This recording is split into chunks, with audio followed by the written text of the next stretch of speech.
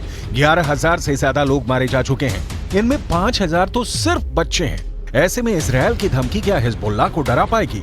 क्योंकि नेतन्याहू ने साफ कर दिया है कि युद्ध करना हिजबुल्लाह की जिंदगी की सबसे बड़ी गलती साबित होगी। תקפנו מטרות רבות של חיזבאללה, חיסלנו מחבלים רבים, ואני שב ואומר, אם חיזבאללה יבחר להיכנס למלחמה, הוא יעשה את טעות חייו. देखा जाए तो हिजबुल्लाह वो संगठन है जिसे ईरान से पूरी मदद मिलती है और ईरान हिजबुल्लाह को इजरायल के खिलाफ एक बड़े हथियार के तौर पर इस्तेमाल भी करता आया है।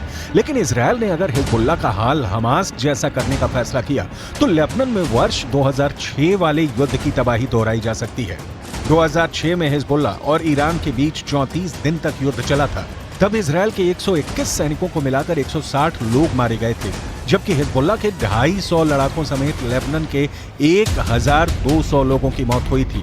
हम अपनी वीडियो लाइब्रेरी से 17 वर्ष पहले लड़े गए इस युद्ध की तस्वीरें निकाल कर लाए ताकि इस बात का अंदाजा लगाया जा सके कि इजरायल फिर से लेबनान का वही हाल कर सकता है जो इस बार वो गाजा का कर रहा है।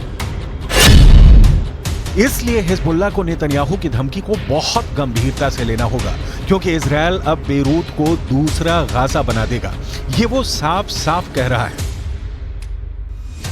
2006 का इजरायल लेबनान युद्ध संयुक्त राष्ट्र के दखल के बाद सीज फायर के साथ खत्म हुआ। इजरायल के टैंक लेबनान के अंदर घुस गए थे। तब भी इजरायल का मरकाबा टैंक सबसे खतरनाक युद्ध मशीन बनकर लेबनान पर टूट पड़ा था। हालांकि सीज फायर के बाद इजरायल को बड़ा घाटा हुआ, उसकी फौज को लेबनान से पीछे हटना पड़ा। यही वजह है कि हिजबुल्लाह 2006 में हुए युद्ध को अपनी जीत बताता रहा है, क्योंकि इजरायल एक सेना नहीं बल्कि मिलिशिया को भी हराने में नाकाम रहा था। हालांकि हिजबुल्लाह को भी बड़ा नुकसान उठाना पड़ा था। ऐसे में अगर ये जंग बढ़ी और लेबनान और इजराइल के बीच युद्ध आर पार का हुआ तो इस बार हिजबुल्लाह को बड़ा झटका लग सकता है। ऐसे में समझ लीजिए कि अगर हिजबुल्लाह को झटका लगा तो इसका असर तेहरान तक पहुंचेगा। वैसे नेतन्याहू भी यही चाहते हैं, लेकिन उनकी ये ख्वाहिश अब पश्चिम एशिया को बारूद के ढेर पर बैठा चुकी है और इसमें सबसे खतरनाक बमबारी हिजबुल्लाह की तरफ से की जा रही है। गाजा से अलग इजरायल लेबनान बॉर्डर पर जो युद्ध अब तक धीमा चल रहा था, उसमें अचानक बारूद की मात्रा बढ़ने से दुनिया में घबराहट फैलती जा रही है। उसमें हिजबुल्लाह के 73 से ज्यादा लड़ाके इजरायल के अटैक में मारे जा चुके हैं, जबकि इजरायल के 9 सैनिक हिजबुल्लाह के हमले में जान गंवा चुके हैं। हिजबुल्लाह ने इजरायल के ठिकानों पर अपनी ज्वालामुखी वाली मिसाइल फायर करनी शुरू कर दी है। इस मिसाइल के बारे में नसरल्लाह ने बहुत डिटेल में बताया है, ताकि इजरायल को पता चल जाए कि उसके उत्तरी बॉर्डर पर हिजबुल्लाह इस बार किस तरह के हथियार लेकर तैयार बैठा हुआ है।